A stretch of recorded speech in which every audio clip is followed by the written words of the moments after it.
우리 오픈과 인사합니다. 참 잘 나왔습니다. 큰 은혜 받으시길 바랍니다. 오늘 우리 풍성교회 나와서 이렇게 함께 예배드리는 모든 분들이 일생일대에 있어서 가장 중요하고 가장 소중한, 가장 행복한 시간이 되길 바랍니다. 오늘 말씀은 정말 중요한 말씀이에요. 우리가 정치 얘기는 정치가에게 가서 들으면 되고, 경제 얘기는 경제학자에게 들으면 됩니다. 우리가 교회에서 들어야 될 말씀은 생명의 말씀이에요. 사느냐 죽느냐, 이 생명의 말씀은 교회에서밖에 들을 수가 없어요. 그러니까 이 자리, 이 시간이 정말 귀중하고 소중한 시간입니다. 예전에도 교회 다녔던 분들도 있을 것이고, 또 다녀다 안 다닌 분도 있을 것이고, 타종교 갖고 있는 분도 있을 것이고, 아니면 무종교, 아무 종교 없이 그냥 처음 와서 말씀을 듣는 분도 있을 겁니다. 그러나 정말 오늘 말씀에 집중해서 듣다 보면 이거구나, 그걸 깨달으면 오늘의 인생에 있어서 가장 행복하고 복된 날이 될 줄 믿습니다. 에반스 박사의 글 중에서 이런 내용이 있습니다. 한 사병이 중상을 입고 야전병원에 실려왔는데 소생 가능성이 전혀 없었습니다. 그럼에도 불구하고 군의관이 이 환자를 보고서 무심코 하는 말이, 이 친구 내일 새벽까지 죽지 않으면 희망이 있다. 무심코 던진 말이에요. 실제 희망이 있어서 던진 게 아니라 그냥 무심코 던졌습니다. 죽음 앞에서 숨을 몰아쉬며 죽어가던 이 병사가 군의관의 이야기를 듣게 돼요. 내일 새벽까지 죽지 않으면 희망이 있다. 그 희망이 있다는 그 말씀을 붙잡고 내일 새벽까지 죽지 않으면 희망이 있다, 그걸 꽉 붙잡고 기를 쓰고 새벽까지 안 죽겠다고 몸부림치는 거예요. 몸의 기능은 점점 떨어져 가지만은 죽음과 저항하면서 그 실오라게 같은 그 새벽까지 죽지 않으면 희망이 있다는 그 말씀을 붙잡고 몸부림치면서 밤새 새벽을 기다린 거예요. 드디어 밤 12시가 지나고 새벽이 다가왔습니다. 그러자 그에게 새로운 생명이 넘쳐 흐르게 되었어요. 새벽이 되었다. 이제 나는 살았다. 군의관이 무심코 던진 말 한마디가 죽어가던 사병에게 희망을 주었고, 그 희망의 메시지를 붙들고 절망적인 상황에서 그는 살아날 수 있었던 겁니다. 우리는 이 세상을 살아가고 있습니다. 험한 세상을 살아가고 있는데, 이 세상 살아가면서 내가 붙들고 의지하고 살아가는 것이 뭘까? 이 물음을 던져볼 필요가 있습니다. 내가 붙들고 있는 것이 뭘까? 세상 사람들은 물질을 붙들죠. 또 건강을 붙들고, 또 세상의 권세, 힘을 붙듭니다. 그러나 물질이 우리의 삶을 보장해 주지 못해요. 물질도 한순간에 날아가 버립니다. 건강 자신하지만 한순간에 건강 망가질 수가 있습니다. 우리가 코로나19 상황을 지나면서 분명히 그때 느꼈습니다. 이 건강도 우리가 장담할 수 없습니다.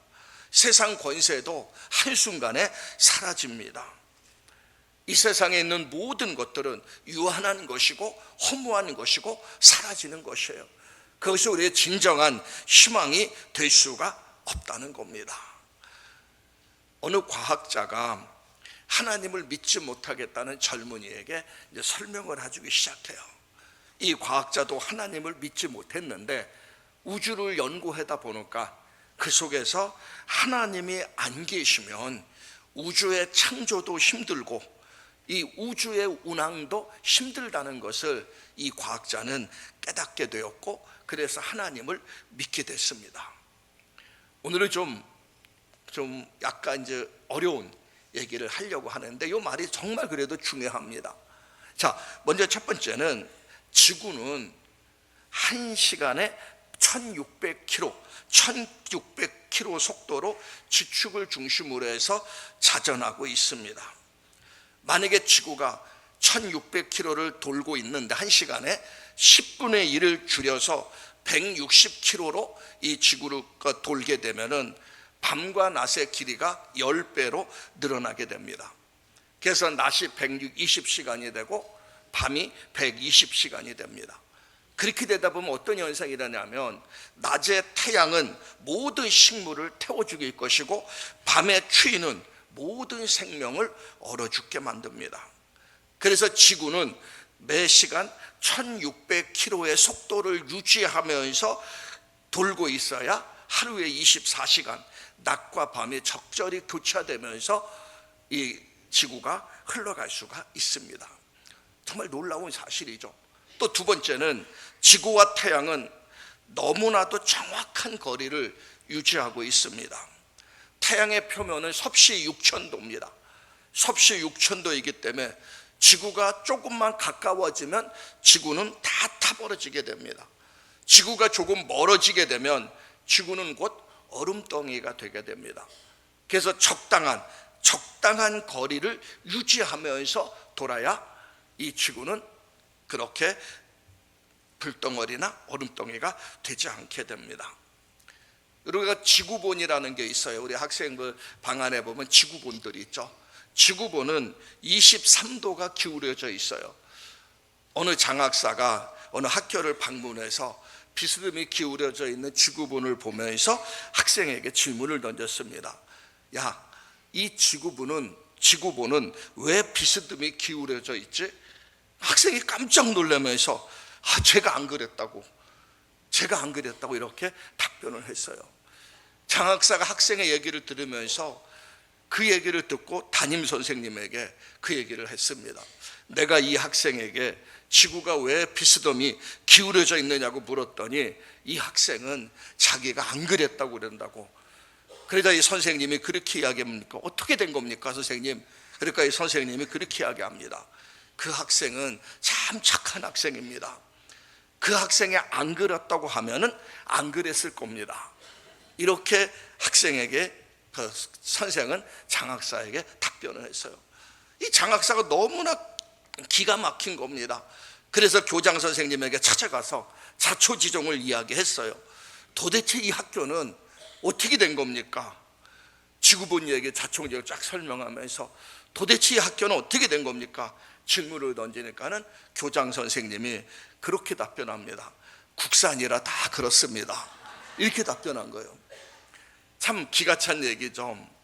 국산이라서 지구본이 23도가 기울어진 것이 아니라 23도가 기울어져 있어야만이 사계절이 됩니다.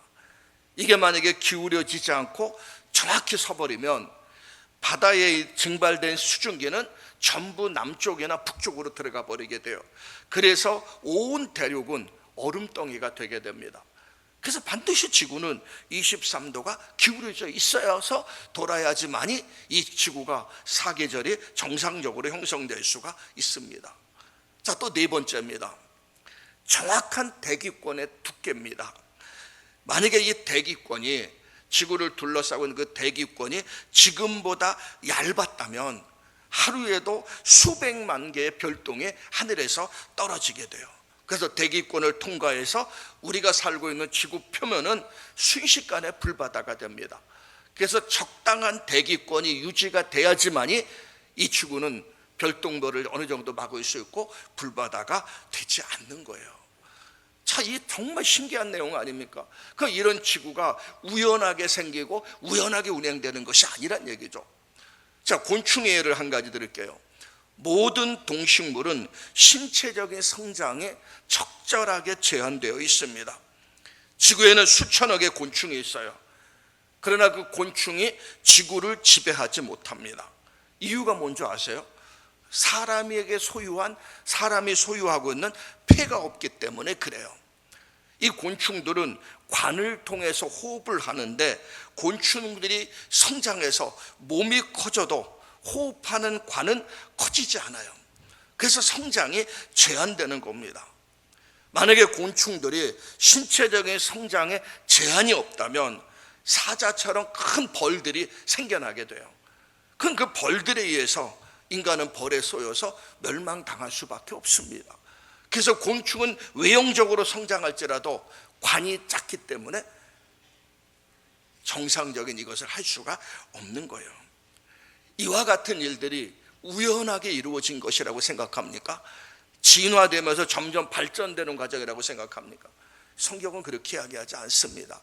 우리가 성경 말씀을 보면 시편 19편 1절에 보면 하늘이 하나님의 영광을 선포하고 그 궁창이 그 손으로 하신 일을 나타내도다. 이 자연계의 법칙을 보면은 하나님의 살아계심을 알 수가 있어요. 그리고 성경 말씀 히브리서 3장 4절입니다. 한번 읽습니다. 시작. 지은 이가 있으니 만물을 지으신 이는 하나님이시다. 자, 성경은 분명히 이야기합니다. 하나님 우주 만물을 창조하신 분은 하나님이시고, 그 하나님께서 우주 만물을 창조하시고 섭리하신 하나님께서 오늘 본문에 뭐라고 이야기합니까? 하나님의 세상을 이처럼 사랑하사 독생자를 주셨으니, 하나님의 세상을 이처럼 사랑했다고 이야기하고 있습니다. 여러분, 지구라는 땅덩어리는 우주 속에서 얼마나 보잘것없이 작은 땅인 줄 모릅니다. 태양이 지구보다 109배가 더 커요. 109배가 더 크고 그 지구는 작은 땅덩어리입니다. 그럼에도 불구하고 하나님은 지구를, 이 세상을 사랑한다는, 지구 하나 없다고 해서 이 우주가 혼란에 빠지지 않습니다. 그렇게 작은 땅덩어리입니다. 근데 하나님은 이 세상, 이 지구를, 지구 속에서 사는 우리 인생들을 그렇게 사랑한다는 얘기예요. 우리가 만약에 사랑을 받을 만한 그 무엇이 있다면 이유가 되죠. 근데 우리는 하나님의 사랑받을 만한 아무 이유도 없다는 겁니다. 이 지구의 현재 인구가 78억이라고 이야기해요. 78억의 인간들이 이 땅에서 삶을 살아가고 있습니다. 78억에서 인구가 계속 확장되기 때문에 지구의 인구가 너무 많다는 이런 얘기를 합니다. 그럼에도 불구하고 하나님은 이 지구와 지구 안에 있는 모든 사람들을 하나님은 사랑하신다는 얘기입니다. 그러니까 왜 하나님께서 우리를 그만큼 사랑하시는가? 이거 다른 설명을 할 수가 없어요. 내가 이만한 행위가 해서, 내가 이만한 노력을 해서 하나님이 나를 사랑한 것이 아니라 전적인 하나님의 은혜란 얘기예요. 전적인 하나님의 은혜 없이는 이 모든 것을 설명할 수가 없는 거예요. 하나님은 저와 여러분들을 사랑하신다는 얘기입니다. 이건 전적인 하나님의 은혜예요. 이것을 깨닫는 것이 바로 신앙생활입니다.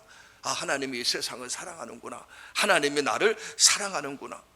그럼 하나님이 나를 사랑하시고 세상을 사랑하는데 그냥 말로만 하나님의 세상을 이처럼 사랑하사 말로만 하는 것이 아니라는 얘기죠.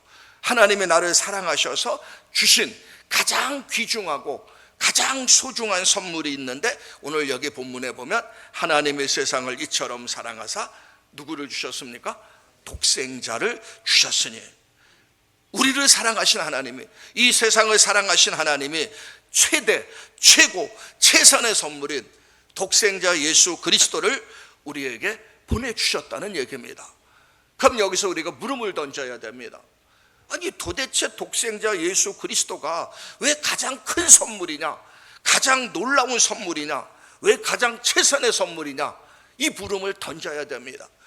그 물음에 대한 해답이 이제 오늘 말씀을 통해서 우리가 증거되는 거예요. 앞부분까지는 다 서론입니다. 그 물음에 대한 해답, 우리가 성경 로마서 8장 32절 말씀을 한번 보시겠습니다. 저 말씀 같이 한번 읽습니다. 시작. 자기 아들을 아끼지 아니하시고 우리 모든 사람을 위해서 내주시니가 어찌 그 아들과 함께 모든 것을 우리에게 하느냐. 저기서 자기 아들을 아끼지 아니하시고, 자기 아들이 누굽니까? 독생자입니다. 예수님은 태초부터 하나님과 함께 계셨던 분이고, 함께 천지를 창조하신 삼위일체 하나님이십니다. 그 예수님을 하나님께서 인간의 몸을 입고 이 땅에 보내주셨다는 거예요. 왜 인간의 몸을 입고 이 땅에 보내주셨냐면, 창세기 3장 15절에 보면 아담과 하와가 죄를 범함으로 이 땅에 죄가 들어오게 됩니다. 그때 하나님께서 우리 인생들을 구원할 것을 약속을 하셨어요. 그래서 성경의 구약의 모든 사건과 모든 내용은 앞으로 인류를 구원하기 위해 오실 예수님에 대해 초점이 맞춰졌다는 겁니다. 그러니까 예수님은 오래전부터 하나님이 계획하시고 준비하신 그분이에요. 그분을 하나님께서 이 땅에 예수님을 우리에게 보내주신 겁니다. 왜 그러냐면 우리에게 가장 필요한 선물이기 때문에 그래요. 가장 중요한 선물이기 때문에. 예수님을 이 땅에 안 보내주신다면 우리에게는 심각한 상황이 이루어집니다. 우리 인간은 죄인입니다. 아담과 하와가 범죄함으로 아담과 하와 이후에 태어난 모든 사람들은 원죄를 갖고 태어납니다. 태어나면서부터 우리는 원죄를 갖고 태어나요. 그리고 삶을 살아가면서 순간순간마다 우리 모든 사람들은 죄를 범하게 됩니다. 그래서 성경에 보면 죄의 결과는 사망이라 이렇게 이야기합니다. 여기서 사망은 단지 육신이 죽어서 죽는 것으로 끝나는 것이 아니라 성경은 사망이라는 그 단어를 뭐라고 이야기하냐면 하나님과 관계 단절이고 사망은 지옥불로 가는 거예요. 죽음은 끝나는 것이 아니라 죽음 이후에 새로운 세계의 문이 열리는데 어떤 사람은 지옥불로 가고 어떤 사람은 지옥불로 가지 않고 생명의 길로 가는 겁니다. 아까 우리 영상에 본 것처럼 두 아들과 그 친구가 물에 빠져서 죽어가고 있어요. 아버지는 누굴 선택할까 고민하다가 자기 아들은 예수를 믿고 영원한 생명을 얻는 아들이기 때문에 아들보다는 예수를 믿지 않는 아들 친구를 살린 거 아닙니까? 왜? 그 친구가 예수를 안 믿고 죽으면 그 친구는 지옥 가기 때문에. 그래서 그 친구에게 구원의 밧줄을 던져서 그 친구를 살린 거 아닙니까? 우리가 기독교 신앙을 정확히 알아야 될 이유가 이거예요. 우리 인간은 태어남부터 원죄를 갖고 자범죄를 갖고 삶을 살다가 그 결과는 성경은 사망이라고 이야기하고, 이 사망은 모든 사람이 다 죽는 일반적인 죽음이 아니라 그 사망은 하나님과 관계가 단절된 영원한 사망, 지옥불로 빠지는 것이란 얘기입니다. 그래서 우리 인간은 하나님께서는 모든 인간들을 사랑하시기 때문에 지옥으로 가지 않고 그 영혼들이 죄 용서함 받고 영원한 생명의 나라로 들어가게 하기 위해서 하나님은 예수님을 이 땅에 보내주셔서 예수께서 우리 죄값을 짊어지고 십자가의 대속제물로 죽게 하신 겁니다. 그 예수를 믿는 것이 바로 신앙생활이란 얘기죠. 인간이 죄 문제를 해결받지 못하면, 우리가 이 멸망당하는 이 죄 문제를 해결받지 못하면 아무 의미가 없는 거예요. 이 땅에는 인간들에게, 멸망받을 인간들에게 가장 필요한 것이 뭡니까? 물질 아닙니다. 돈도 이 땅에 삶 지나면 끝나버려요. 건강도 아니에요. 세상의 권세, 명예도 아닙니다. 왜? 죽으면 끝이 아니기 때문에. 그 모든 것이 이 땅의 삶 속에만 필요한 거예요. 아무리 돈 많아도 그 영혼 구원할 수가 없습니다. 아무리 세상 권세가 있더라도 그 영혼 구원할 수가 없어요. 죄 때문에 사망 선고받은 영혼들은 죄 문제가 해결되는 길밖에 없는데, 죄 문제가 해결되는 방법이 뭐냐? 바로 하나님께서 나에게 선물로 주신 최고 최선의 선물인 예수 그리스도만이 우리의 죄 문제가 해결될 수가 있는 거예요. 그래서 이 죄 문제 해결을 위해서 예수님을 이 땅에 보내주신 것이고, 그 예수께서 저와 여러분들에게 하나님이 보내주신 최고의 선물이란 얘기입니다. 사람이 죽어가고 있어요. 불치병에 걸려서 죽어가고 있어요. 그 불치병에 걸려서 죽어가는데, 죽어가는 사람에게 가장 필요한 것이 뭡니까? 그 사람에게 물질 필요하지 않아요. 세상적인 권세 필요하지 않아요. 그 사람의 세상적인 학문 필요하지 않아요. 그 사람에게 필요한 것은 딱 한 가지입니다. 치료받는 약이에요. 불치병에 걸려서 죽어가는 그 사람이 사는 비결이 뭐냐? 치료약이 가장 중요해요. 우리 인간이 그렇다는 얘기입니다. 이 땅에서 아무리 부귀영화 떵떵거리고 살지라도 그 영혼이 죄 때문에 심판받아서 지옥 갈 수밖에 없는 존재이기 때문에 그 영혼이 사는 비결은 바로 하나님께서 보내주신 사는 길, 바로 예수 그리스도를 선물로 받아들여야 되는 거예요. 그래서 성경에 예수님이 오시기 전에 600년 전에 이사야서 53장 5절에 보면 성경에 하나님께서 이사야 선지자를 통해서 예언된 말씀이 나옵니다. 자, 저 말씀 같이 한번 읽습니다. 시작.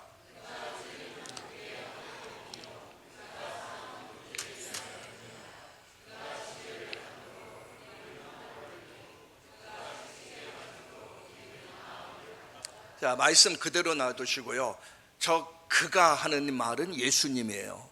그러면 그가란 단어 속에는 예수님을 집어넣으시고 우리의 허물 때문이라 하는 이 단어는 나란 단어를 한번 집어넣으세요. 다시 한번 읽습니다. 자, 제가 한번 예를 들을게요. 예수님이 찔림은 나의 허물 때문이요, 예수님의 상함은 나의 죄악 때문이라. 예수님이 징계를 받음으로 내가 평화를 누리고 예수님이 채찍에 맞음으로 나는 나음을 받았도다. 이렇게 바꿔보세요. 자, 시작.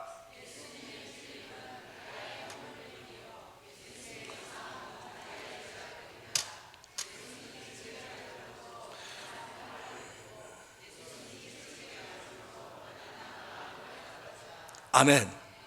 저것이 믿어지고 깨달아질 때 그때부터가 신앙생활이 시작하는 겁니다. 우리 용서받을 자격이 없던 사람이에요.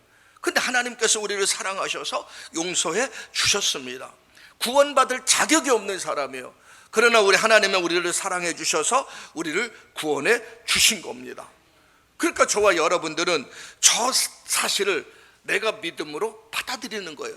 그래서 오늘 말씀은 요한복음 3장 16절 다시 한번 말씀을 띄워주시기 바랍니다. 저 말씀에 같이 한번 읽습니다. 시작. 하나님의 세상을 이처럼 사랑하사 독생자를 주셨으니 이는 그를 믿는 자마다 멸망하지 않고 영생을 얻게 하려 하심이라. 하면 그대로 띄워주세요. 자, 하나님이 세상을 사랑하사 독생자를 주셨다. 지금 여기까지 들은 겁니다. 그런데 그 뒤에가 중요해요. 아무리 하나님께서 나에게 사는 길을 제시해 줬을지라도 이는 그를 믿는 자마다, 그를 믿어야만이 멸망치 않고 영생을 얻게 된다는 거예요. 그러면 하나님이 이 세상을 이처럼 사랑하사 독생자를 주셨으니 이것은 바로 하나님이 나에게 주신 선물입니다. 이 선물을 내가 믿음으로 받아들여야 난 멸망하지 않고 나는 영생을 누릴 수가 있는 거예요. 이게 바로 신앙입니다. 자, 옛날 한 마을에 아주 큰 홍수가 났습니다. 아주 큰 홍수가 나서 집은 형체도 알아볼 수 없을 정도로 집은 다 파괴됐고 논과 밭들도 개울창으로 변하고 말았어요. 사람들은 살아갈 희망이 없어요. 사람들이 살아갈 희망이 없는데 그때 그 마을에 임금님이 찾아오셨습니다. 임금님이 놀라웠게도 살기 좋은 낙원과 좋은 집들을 마을과 집들을 마련해 놓고 그 마을 입주권을 가지고 임금님이 그 마을에 찾아온 거예요. 누구든지 손을 내밀면 입주권을 받기만 하면 그 낙원 마을에 들어갈 수가 있었습니다. 근데 그 마을 입구에 거지 소년이 한 명 살고 있었는데 거지 소년이 땅굴을 파고 그 안에서 살고 있었어요. 근데 홍수가 났기 때문에 이 땅굴도 홍수에 싹 쓸려져 가버린 것이죠. 거지 소년은 엉망진창이 된 것이죠. 땅굴도 사라졌고 옷도 엉망이고. 근데 이 거지 소년 앞에 임금님이 왔어요. 임금님이 왔을 때 이 소년은 자신의 모습을 봅니다. 자기는 거지고 손도 더럽고 옷도 엉망이고 몸도 냄새가 나는데 내가 모든 것 다 잃어버렸는데, 그런 거지 소년에게 임금님이 찾아왔어요. 임금님이 자비로운 손길을 내밀면서 찾아왔습니다. 이때 거지 소년은 임금님이 내놓은 자비로움을 믿고 그 손을 내밀었어요. 임금님은 거지 손의 손을 꼭 잡으면서 그렇게 이야기합니다. 많이 추웠구나, 많이 힘들었구나, 어서 낙원 마을에 들어가서 이제부터는 행복하게 살아라 하면서 이 거지 소년에게 입주권을 주셨어요. 이분이 바로 하나님입니다. 죄가 있어도 괜찮아요. 선한 행위가 없어도 괜찮습니다. 가끔가다 전도하다 보면 그렇게 해요. 내가 술을 먹는데 어떻게 교회 나갑니까? 술 끊고 나갑니다. 내가 담배 피는데 어떻게 교회 나갑니까? 담배 끊고 나갑니다. 내가 이렇게 죄가 많은데 어떻게 교회 나갑니까?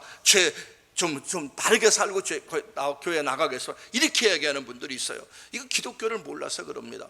기독교라는 것은 내 모습 그대로 이 거지 소님처럼 자기 형편 보는 게 아니라 임금님이 내민 자비로운 손길을 내가 믿음으로 받아들이면 돼요. 그게 바로 신앙이에요. 오늘 하나님은 분명히 말씀했습니다. 우리에게 하나님의 세상을 사랑하사 독생자를 주셨으니 바로 하나님께서 독생자 예수 그리스도를 이 땅에 보내주셔서 우리의 죄 문제를 위해서 예수님이 십자가의 대속제물로 죽으셨어요. 우리 죄값을 다 치르셨습니다. 이제 그 놀라운 사실을 내가 하려는 일이 뭡니까? 믿음으로 받아들이면 돼요. 그러니까 믿음으로 받아들인다는 것이 뭐냐면은 고백이에요. 하나님, 나는 죄인입니다. 내 문제를 위해서 예수님의 십자가에 달려 죽으신 거 감사합니다. 지금 나는 예수님을 내 마음의 문을 열고 예수님을 내 마음의 주님으로 모셔드립니다. 내 마음에 오셔서 나를 다스려 주시고 이제부터 예수님만 믿고 예수님 안에서 신앙생활 하겠습니다. 이 고백이에요. 내가 그것을 믿음으로 받아들일 때 거기에 구원의 길이 있고 거기에 생명의 길이 있고 거기에 영원한 소망이 그 속에 있는 겁니다. 기독교를 비판하는 사람들은 가끔가다 그런 얘기합니다. 기독교는 너무나 독선적이라고 이렇게 비판을 합니다. 그러면서 종교 다원주의라는 게 나와갖고 모든 종교는 다 똑같다고 이야기합니다. 모든 종교는 다 똑같고 모든 종교는 다 같이 같은 목적이 있다. 그리고 우리가 부산을 가는데 서울에서 부산 가기 위해선 경부선을 타고 갈 수도 있고 저쪽 강원도 쪽으로 갈 수도 있고 서해에서 남해로 해서 갈 수도 있다. 목적지는 하나다 이렇게 이야기해요. 근데 성경은 그렇게 이야기하지 않습니다. 자, 암에 걸린 사람이 있어요. 암에 걸린 사람에게 소화제 하나만 먹으면 날 것이다 이 얘기를 하면은 그 사람이 그 암에서 날 수가 있습니까? 좋은 소리처럼 들리지만은 그건 그에게 아무 의미도 없는 소리입니다. 배가 아픈 사람의 옛날에 우리가 빨간 약 바르면 배가 낫는다 그래서 어릴 때 배가 아프면 빨간 약 발랐어요. 그 배 아픈 사람에게 빨간 약 바른다고 해서 배가 낫습니까? 안 그렇습니다.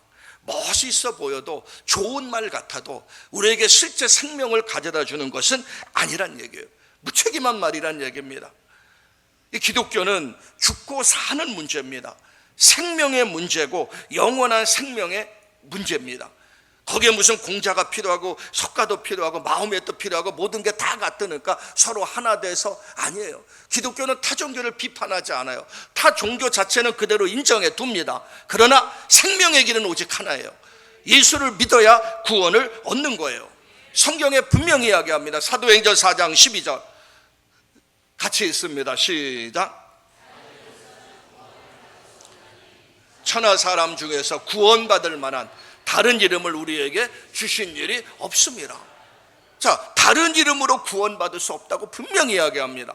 우주 만물을 창조하신 하나님께서 하나님과 교제 가운데 인간이 살길 원했지만 인간이 하나님 말씀에 불순종해서 죄를 범하고 죄에 대한 심판으로 하나님께서 사형 선고를 내린 거예요.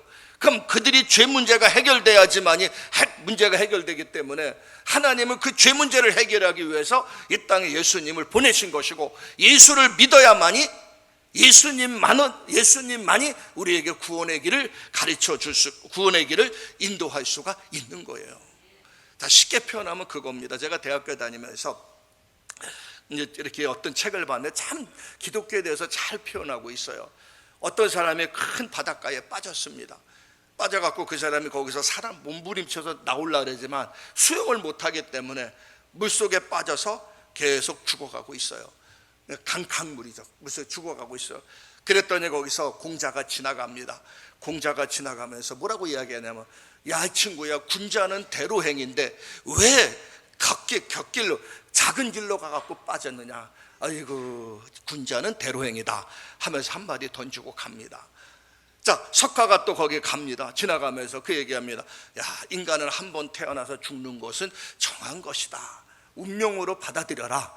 그게 사실 불교의 교리예요. 불교는 깨달음의 교리이기 때문에 아, 사람이 한 번 태어나는구나. 그리고 사람이 죽는 거구나. 이걸 깨닫는 것이 바로 불교의 교리의 핵심이걸요. 그래서 그렇게도 지나갑니다. 자, 예수님이 딱 지나가다 보니까 한 사람이 빠져 죽어가고 있어요. 예수님이 빨리 뛰어들어가서 그 생명을 건져냅니다. 그리고 자기는 죽어요. 이게 바로 기독교예요. 종교를 복잡하게 설명할 필요가 없습니다. 그러니까 기독교는 생명의 종교란 얘기죠. 그래서 성경에 보면 사도행전 16장 31절에 보면 주 예수를 믿어라. 그리하면 너와 내 집이 구원을 받으리라. 아들이라 성경은 분명히 말씀하고 있습니다. 고등학교 때 수학을 가르치던 선생님이 계셨어요. 어느 날 인생이 수학 문제처럼 잘 풀리면 얼마나 좋을까, 그 인생에 대한 막 고민을 하다가 인생의 좀 신비를 깨닫기 위해서, 또 인생의 허물을 극복하기 위해서 중이 되기 위해서 절간에 들어갔습니다. 그래서 중이 됐어요. 그러니까 스님이 됐죠. 자, 스님이 됐는데 막상 스님이 돼서 절 안에서 이렇게 생활하다 보니까 불교계가 너무나 올바르지 않은 모습들이 너무나 보이는 거예요. 그 이분이 이러면 안 되지 하면서 순수하고 깨끗한 불교 대학을 세워보겠다 생각하고 땅을 매입하고 그리고서 불교 대학을 세우려고 합니다. 그런데 그 땅을 매입하는 과정 속에서 사기꾼들에게 속아요. 그래서 이 스님이 감옥에 들어가게 됩니다. 자기를 지키는 간수에게 감옥에 들어가서 부탁을 합니다. 목탁과 불경을 들여보내달라고 부탁을 해요. 근데 간수가 그 얘기를 딱 듣고 감옥 안에서 목탁 들기면 안 되지 않습니까? 그러니까 성경책을 보내줬어요. 그래서 이 스님이 감옥에서 성경책을 받아들고 무슨 생각을 했냐면, 그래, 지피지기면 백전백승이라, 적을 알고 나를 알아야 승리할 수 있다. 그래서 감옥에 있는 동안 성경을 읽고 성경을 연구하기 시작합니다. 목적은 오직 한 가지예요. 기독교인들을 불자로 만들어 보겠다는 그 목적을 갖고 감옥에서 성경을 읽기 시작해요. 그런데 성경을 읽기 시작하면서 이분이, 불경에 보면 그런 얘기가 있습니다. 어떤 과부가 있어요. 과부 이름이 기사코탐입니다. 과부가 있는데 과부가 외아들을 사랑으로 키우다가 이 외아들이 죽게 됩니다. 그 외아들이 죽어서 너무나 슬프고 탄식 가운데 있는데 어느 분이 그렇게 해요. 저기 가면 석가가 있으니까는 그 석가님에게 가서 사정을 살려달라고 애원하라고. 그래서 여인은 소망 가운데 석가를 찾아갔어요. 그건 석가가 이제 귀사코탐이라는 여인에게 그렇게 해답을 줬습니다. 저 아랫마을에 내려가서 죽음을 맛보지 않은 가문을 찾아가서 그 집에서 좁쌀을 구해오면 내 아들이 살아날 것이다. 이렇게 이제 해결책을 줬어요. 이 여인은 너무나 기쁜 거예요. 아들이 산다는 그것 때문에. 그래서 동네방네 가면서 한 번도 죽음을 보지 않는 가정에 가서 좁쌀을 구하려고 하는 거예요. 아무리 찾아봐도 죽음을 보지 않는 가문은 존재하지 않지 않습니까? 그래서 그렇게 다니다가 결국은 실망한 가운데 이제 다시 석가를 찾아옵니다. 찾아왔을 때 그때 비로소 깨달음이 와요. 이게 인간이구나. 인간은 한번 태어나서 죽는 것이 인간이구나. 이게 깨달음의 교회예요. 이건 제가 지어낸 얘기가 아니라 불교 경전에 그대로 있는 내용입니다. 이게 바로 깨달음의 교회예요. 그래서 거기에 이제 불교에 귀의했다는 얘기예요. 자, 근데 아까 말한 그 스님도 알지 않습니까? 불교에 다니니까 이 교리를 알기 때문에. 자, 그런데 이제 감옥에서 스님이 마태복음도 읽고 마가복음도 읽고 성경도 읽기 시작합니다. 근데 성경을 읽다 보니까 마음이 이상해지는 거예요. 그렇게 자기가 찾던 진리가 성경 속에서 보이게 되는 겁니다. 누가복음에 보면 성경에 한 과부가, 나인성 과부가 외아들이 죽었을 때 이야기가 나와요. 그 나인성 과부의 외아들이 죽었는데 예수님께서 그 외아들을 향해 뭐라고 이야기합니까? 청년아 일어나라. 그랬더니 외아들이 살아났어요. 우리가 성경에 보면 죽은 지 사흘 만에 나사로, 이미 사흘 만에 시체는 부패됐는데 예수님께서 나사로의 무덤 앞에서 뭐라고 외칩니까? 나사로야 살아나라. 그러니까 나사로가 살아났지 않습니까? 그 깜짝 놀라는 거예요. 이 분이. 그리고 석가는 죽었지만 예수님은 살아나셨고, 석가에겐 무덤이 있지만 예수님에겐 부활하셨기 때문에 무덤이 없고, 그것을 보면서 이분은 진정한 깨달음이 오기 시작한 겁니다. 그래서 스님을 버리고 기독교인이 돼서 목사님이 되어서 허무하게 죽어가는 불교인들에게 진리의 복음을 증거하기 시작합니다. 이 얘기는 극락의 불납이라는 이와 같은 책에 쓰여 있어요. 불교도들에게 예수를 전하는 김상화 목사님 이야기예요. 그분이 쓴 책이에요. 제가 뭐 어떻게 만든 얘기가 아니고요. 자, 우리가 이 시간 알아야 될 것은 예수님은 모든 사람에게 가장 값진 선물입니다. 그 예수를 잃은 사람은 모든 것이 잃어버린 것이고, 예수를 얻은 사람은 모든 것이 얻은 거예요. 하나님 우리를 사랑하셨기 때문에 우리가 멸망 가운데 지옥 가길 원치 않아서 가장 소중한 선물인 예수님을 이 땅에 보내주셔서 우리의 죄를 대신 짊어지고 예수님의 십자가에 달려 죽으신 겁니다. 그 선물을 받느냐 받지 않느냐의 선택은 내 몫이에요. 내가 믿음으로 받아들이면 나는 구원받고 영원한 생명의 길로 가지만은, 내가 믿음으로 받아들이지 않으면 이미 사망 선고가 내렸기 때문에 육신의 생명이 마친데 우리는 지옥 갈 수밖에 없는 게 우리 인생입니다. 이제 말씀을 마무리하면서 사람들이 착각하는 세 가지를 한번 보면 돼요. 첫 번째 착각은 뭐냐면 죽으면 끝이라는 생각입니다. 죽으면 끝이야. 죽으면 끝이라는 생각 때문에 이 땅의 삶에만 초점을 맞추면서 삶을 살아요. 더 많이 벌고 더 많이 소유하고 더 많이 높은 데 올라가고 이 땅을 멋있게 행복하게 살자고 생각합니다. 죽음은 끝이라고 생각하기 때문에. 근데 죽음은 끝이 아니라 죽음은 새로운 세계로 들어가는 관문이에요. 그래서 죽음은 끝이 아니라는 것. 자, 두 번째는 사람들의 착각이 뭔지 아십니까? 기회는 다음에도 있다고 생각합니다. 항상 기회가 주어졌을 때 그 기회를 내 것으로 잡아야만이 그것이 내 것이 되는데 우린 착각을 해요. 다음에 또 기회 있다고 생각. 다음에 믿으면 되지. 다음부터 신앙생활 하면 되지. 다음에 하면 되지. 다음은 내 날이 아닙니다. 여러분, 한치 앞의 일을 몰라요. 얼마나 사건 사고 많습니까? 한치 앞의 일을 모르면서 우리는 삶을 살아가고 있어요. 그러니까 기회가 주어졌을 때 그 기회를 내 것으로 잡아야 우리는 살 수가 있는 거예요. 자, 세 번째 착각이 뭔지 아십니까? 기독교는 종교라고 생각해요. 불교, 유교, 다양한 종교들 중에 하나의 종교라고 생각합니다. 그러니까 종교는 뭡니까? 내가 선택하는 거예요. 선택할 수도 있고 안 해도 돼요. 선택하면 마음이 편안하고 선택하지 않으면 그냥 내 마음대로 살면 됩니다. 근데 기독교는 종교가 아닙니다. 생명이에요. 예수를 믿어야 살고 믿지 않으면 지옥 가는 거예요. 그렇기 때문에 기독교는 종교란 개념으로 받아들이면 아마 이곳에 오신 모든 분은 믿을 수도 있고 안 믿을 수도 있고 이렇게 선택할 수 있습니다. 그러나 기독교는 종교가 아니고 생명이에요. 예수를 믿어야 살고 믿지 않으면 지옥 가는 겁니다. 그래서 오늘 하나님의 세상을 이처럼 사랑하사 독생자를 주셨으니 이는 저를 믿는 자마다, 그 하나님이 주신 귀한 선물을 받아들이는 자마다 멸망치 않고 영생을 얻는다고 성경은 말씀하고 있는 거예요. 이 놀라운 은혜를 깨닫고 멸망치 않고 영생 받는 저와 여러분들 되시기를 주의 이름으로 축원합니다.